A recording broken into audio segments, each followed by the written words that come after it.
sans dire à tout.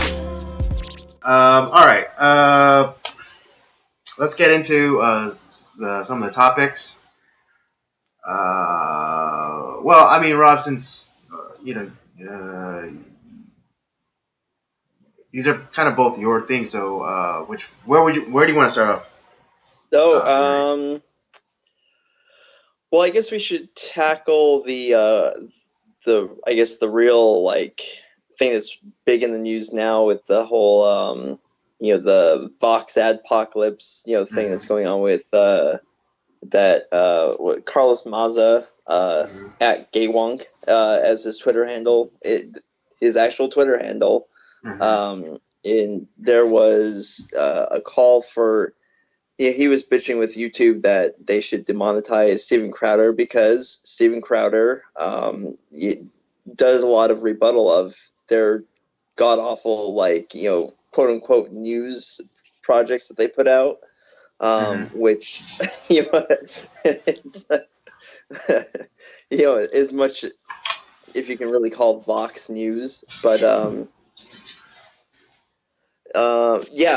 there was that, and I'm gonna say straight up my theory behind all this of why this is all of a sudden now has to become a thing. I think part of it has to do with it being Pride Month, or which why that's a thing. I'll be honest, I'm really tired of all of it. I don't need to see a month-long celebration of rainbow flags and just I'm not a prideful person. I'm not a huge fan of parades and all this sort of stuff. I just so I think it has a lot to do with that.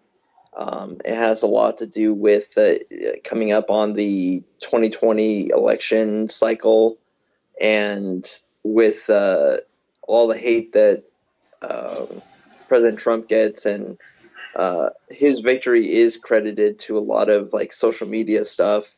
So what better way to kind of put an end to, kind of help Democrats win by kind of censoring kind of right-wing or conservative sources, or even if there's a breath of conservatism in it, they they want to shut it down.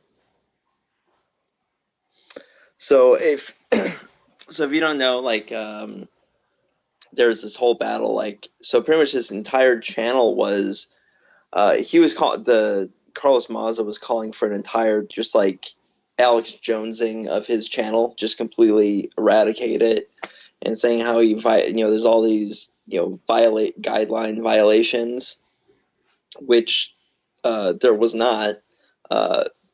They were able to show it's how none of their content violated YouTube's guidelines, which YouTube said it's there's nothing we can do. Yeah, it's not speech that we like, but it does not violate our guidelines as they are currently put out. And I think the reason that they did that because they've come under fire recently because the Ladder with Crowder, that whole channel pushed back on them recently with a lot of stuff that they were trying to censor them and block stuff and cut stuff out and give them strikes and all that stuff, that they fought back successfully and won. It's no, you're doing stuff that's not right. You're not following your own guidelines. You're not doing all this stuff. So Crowder and his team fought back. And so I think this is why they decided what they're doing has nothing that doesn't violate our guidelines. There's nothing that we can do. But then, Carlos Maza in typical, lefty, millennial fashion, bitch some more, but which bitch whined and cried his way to getting the whole channel demonetized, which, to be honest, the majority of their videos already were. So it's so there's that whole thing. And it wasn't just the Crowder channel. From this whole thing, and it kind of all happened at once. There's a whole list of channels that were either demonetized, videos just deleted, or were just outright just banned for no reason. And Right. I mean, yeah, YouTube had like their own version of Crystal Knock. yeah, no, I mean, and it wasn't just one or two channels. It was at least what, like 50 to 100 channels. Yeah, I heard 1,000. Like 1,000. Was it even? Oh I man, heard 1,000 channels were affected. that's insane. Yeah. And like I said, I know we've talked about, like, some of the about Crowder himself, like kind of behind the scenes, and like, yeah, there, if I know you've kind of fallen kind of like out of not where you don't necessarily like him as much, and if some of the stuff I've heard about him is true, it's like that's kind of fucked up and Right. not I good. mean, it's more of like not that I don't agree with his stances on certain things, but just some things about about his personal nature have come Right, forward, and which kind of make me like go like that's not right, and and no, maybe yeah, no, that's kind of like what I meant. yeah. And then the but with that, it's kind of like how I felt about the whole Jordan Peterson thing. It's like what he's talking about, though, kind of it's transcended him. And so yeah, maybe personally, like, I might not like him as much, Mhm. but what he stands for, the content that he puts out, what he's talking about, I think is good. And the Right. I fact mean, that, I like, guess it then goes to the kind. I guess it then kind of goes to the idea of having a nuanced view of somebody. I mean, especially with the revelations of Doctor King that came out recently. About his private dealings and you know and questionable morality. Um, so I think so yeah, I mean I understand like I understand there being nuance to people and being and shades of gray, and maybe like the mess, what the good that they do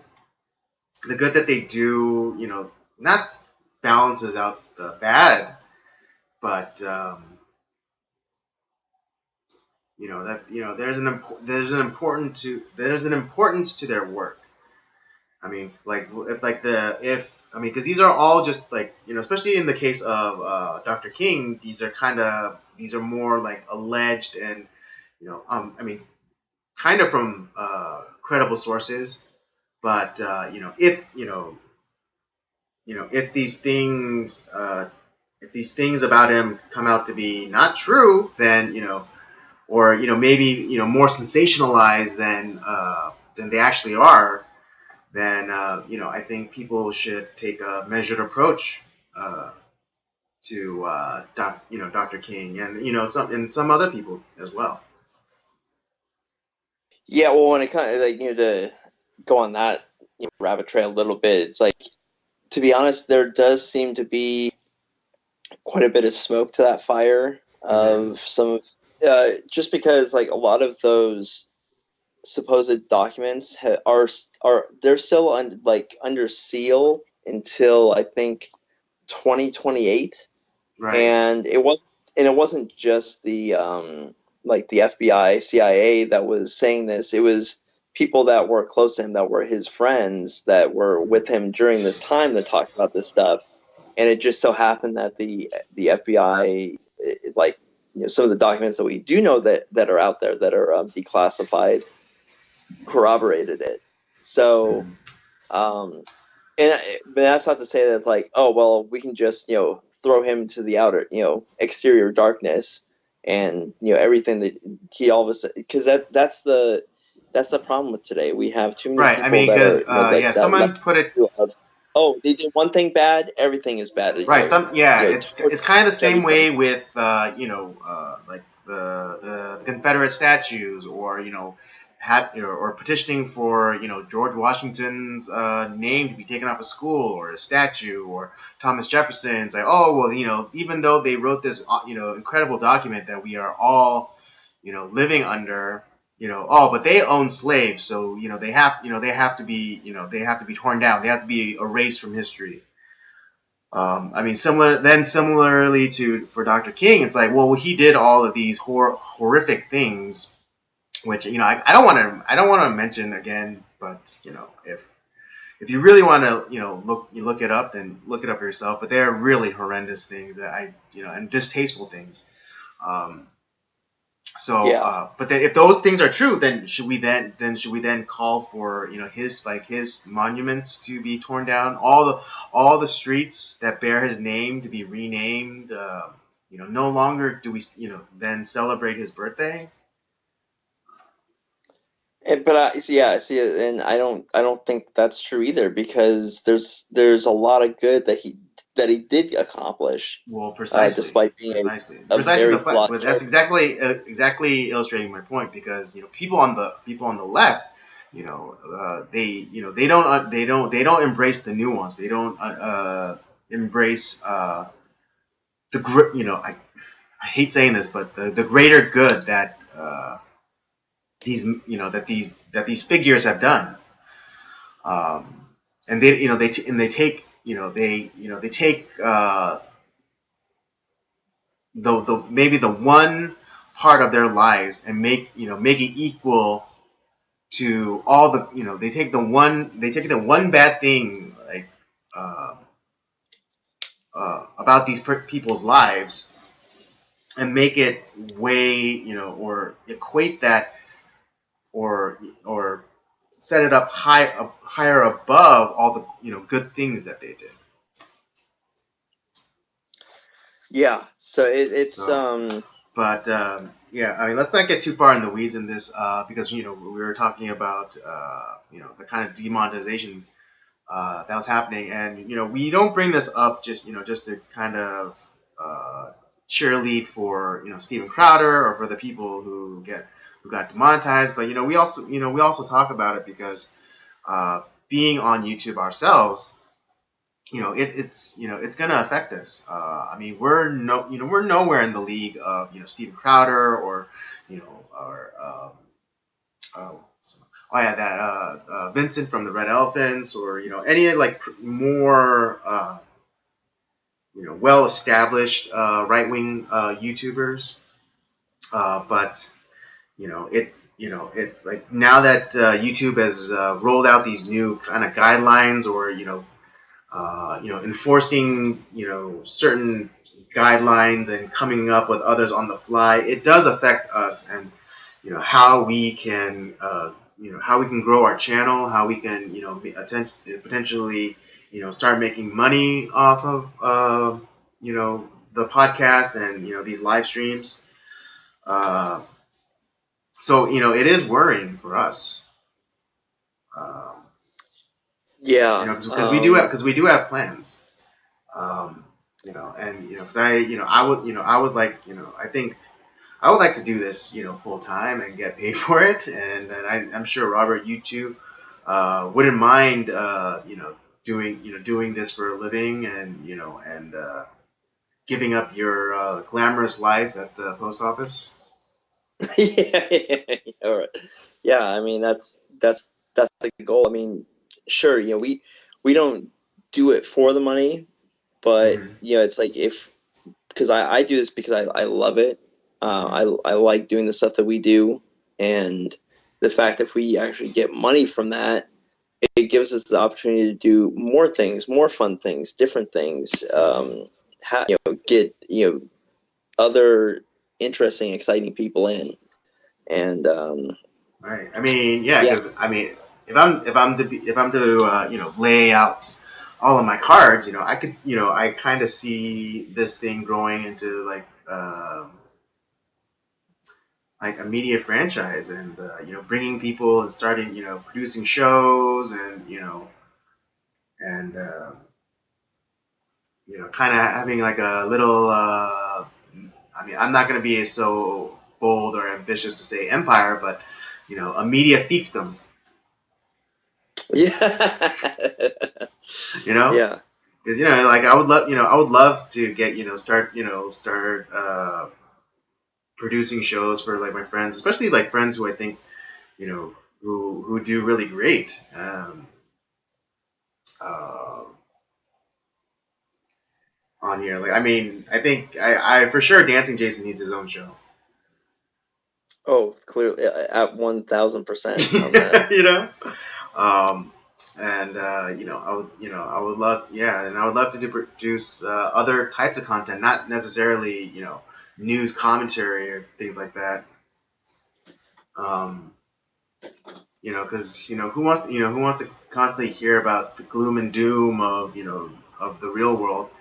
Just kind of create some escapism kind of stuff.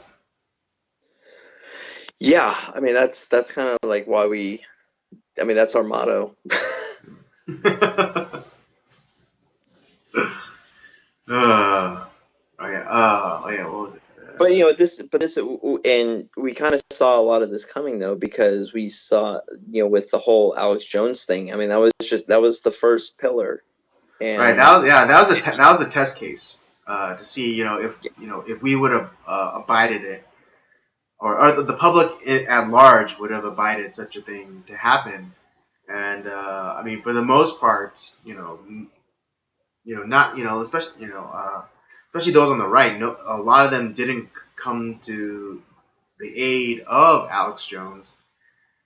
Um, and it was funny because like a lot of people that I watch, they kind of they they're upset that it happened, but they weren't necessarily kind of like rallying behind him and saying that you know that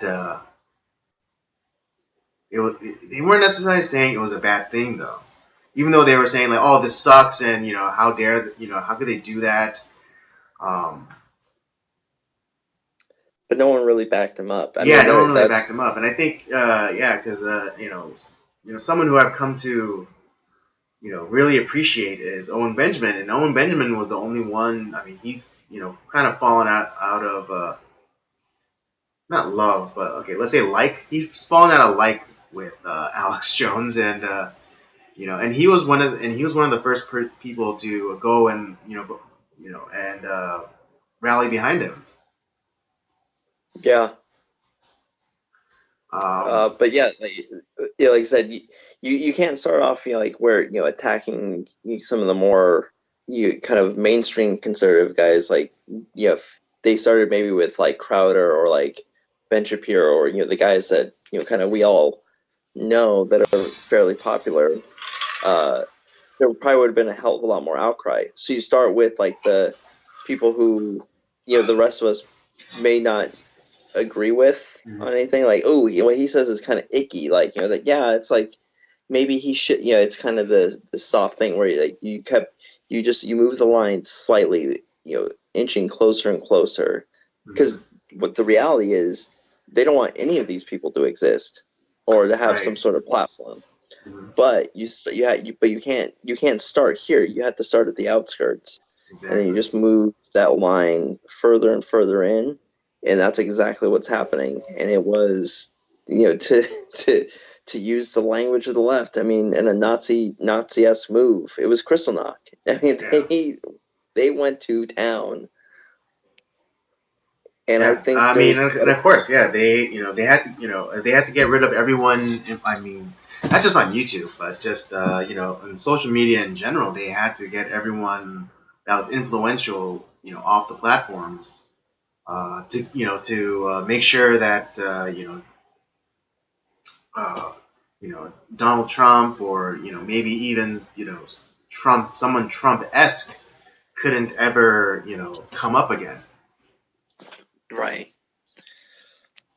And yeah, it's just it's it's nuts, man. I don't like it. Right. Yeah. I mean, I mean, I mean, the actions taken should, send a chill up everybody's spine. And I mean, I kind of don't have any hope for anyone on the far left, but anyone who considers themselves center left, I hope you're getting a little frostbite on on your back, because it could definitely happen to you. I mean, New York Times just put out a hit piece on supposed far right commentators and influencers, and like on the collage they had, it was funny because they had like one guy like three times, uh, and then also like they also had like Philip DeFranco, who's more center, who's more moderate or center left. But he was grouped in with all of these like kind of far right commentators. So if you think that this isn't going to happen to you, you need It is. you need to grow eyes in the back of your head. Yeah, it's just it's nuts, man.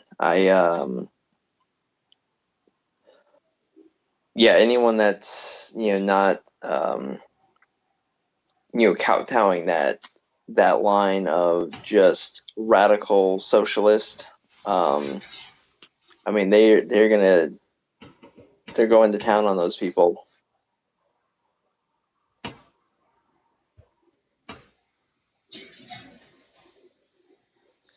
Yeah, at the same at the same time, all this supposed like bad language, negative language, all this negative stuff. They have you still have your Stephen Colbert's or your Samantha Bees and all these other people that they put their clips out on YouTube. Nothing happens to them. Right. What is it? Yeah. Colbert had that joke about how Donald Trump, his mouth was the cock holster for Putin. It's like, well, how was that allowed to be put on YouTube, and how was there no cry no cries of foul from the LGBTQ LMNOP section, make basically because Colbert basically made a gay slur. Yeah, essentially. Essentially, I mean, yeah, essentially, yeah. That Colbert was making fun of, the act of, one man filleting another man. So like how, yeah. So how was it? So how, why was there no outcry from the LGBT LMNOP section? Because it was against someone that they don't like, so it's like, oh, it's Exactly. fine. Exactly. It's a insane double standard. Of course it is. So yeah, I mean, I think the only safe bet you have is to be everywhere, and be on like be on every platform you can, not just not just the cool one or the authorized ones like Facebook or YouTube or Twitter. You know, I mean, we're already kind of set up. I just haven't gotten around to backing up our stuff, but we have a BitChute account. We have a what is it? What's that live streaming one? Twitch. Twitch. That's right. We have a Twitch account. We have we're backed up. So if the day ever comes, we will be ready. Um, but I think it's important that we also try and stand our grounds for as long as we can, because then I think it shows that we're not going to be pushed around. We're not going to be even though they hammer us, we have to show that we can take it,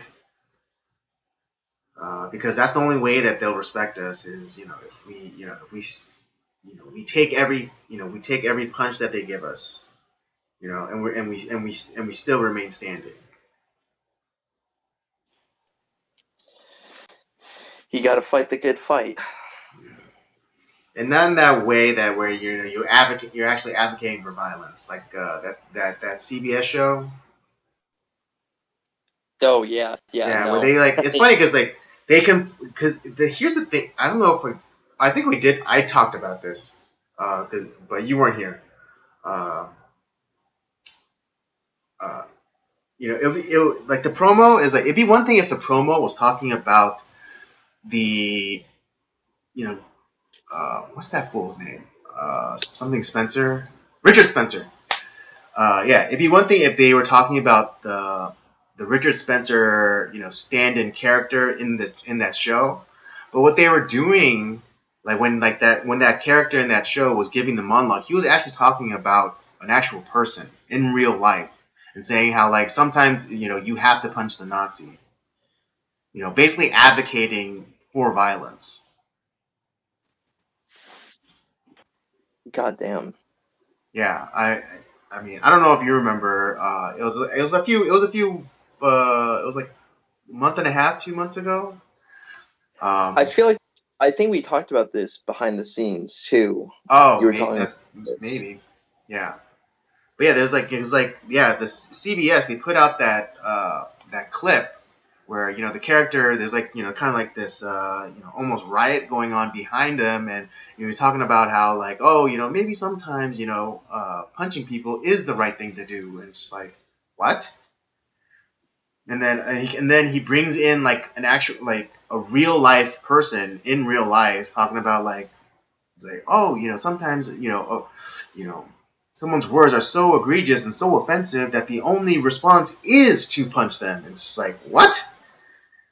So are you fucking kidding me right now? Yeah, that's I don't know.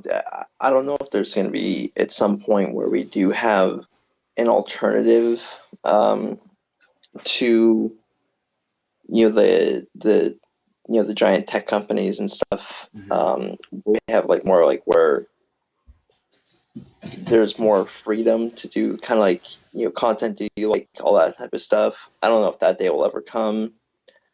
Um, there's going to come a point where there's going to be a breaking point in all of this at some point. Just in this whole because there's no dialogue anymore hardly Right. with Right. people. What is it? Yeah. I mean, we're essentially in the powder keg because the most extreme sides don't want to come meet in the middle, and there isn't enough. I don't think there isn't, and like every time we do try to engage, like or like the right tries to engage the left, the only one that comes to meet them are the fringe crazies. Yeah, It's pretty I mean much. that's I mean that not to say that reasonable measured debate doesn't happen sometimes, but all I see is kind of moderate right wing person coming out and like just trying to make an argument and try to make his case based on facts and evidence and all that stuff, and then you see this purple haired land cow just screaming in his face and smashing people over the head with bike locks. Yeah, we're throwing milkshakes. Yeah, or throwing milkshakes. I mean, I think like the closest thing that I have to experience that is with a homie of mine. He during the election he was a Bernie bro, and he has pretty he does lean to the left, and he does believe in like social programs and things like that. Um, and I remember one time we were actually on our way to a wedding, and he was saying how something to do about his health, and how like at the time I don't think he had enough coverage, and he said to me he's like oh well, I know you don't want like anyone to have health insurance or coverage or like that. I was like whoa, bro. let's back it up here a second. I'm not saying that I don't want people to have insurance or I don't want people to be covered. I just don't want the government to be involved, and I don't want the government to tax my ass to go and to take my money and then to go and give it to somebody else. That's all my position is on healthcare, and I just want government to be out of the process. And then like he kind of had like that light bulb moment. It was like, I didn't know that. And it's like, well, yeah. It's like you think I don't want people to have like health insurance or have access to health care? It's like, are you fucking kidding me? So of course I do. It's like I just want I would want it to be affordable enough where you don't have to go to the government or you can honestly you could just pay for it yourself out of your own pocket. And is that so wrong? No. Yeah, because whenever the government gets involved, it's just they fuck it up so bad. Yeah, what is it? Once you add government to something, it's like throwing sand, glue, and tar into the gear. All three, not just one, all three. Yeah, and we've talked about some of the historical government failures. It was the with the um, like the railroads. Back in the day, the crap, Yeah, the the phone lines. phone lines. Anytime that they stick their noses and stuff, and where it really doesn't belong, it's a complete disaster. Word. Yeah, and if we could have like debate, if we could have interactions like I had with my friend, I think we would be in a much better place in society, and it'd be one more shovel of gunpowder taken away from the pile. Yeah, and it's like even like last week when I was at Pineapple, I had kind of an interesting discussion with someone who was not necessarily like in agreement with me, but I was like, I kind of I felt like we left at a good point where it's like it kind of same thing with your friend where it's like kind of the light bulb went off. I was like, oh, I've never considered it that way. And see, that's the great part about like, no, I don't hate the person I'm talking with. It's like I might just because I disagree with someone doesn't mean that I want them to you know go to hell and burn and die. It's no, it's just I disagree with these ideas, but that's okay. That's what that's what the United States is all about. Yeah, we all have a bunch of different ideas, but we find a way to compromise and make it work.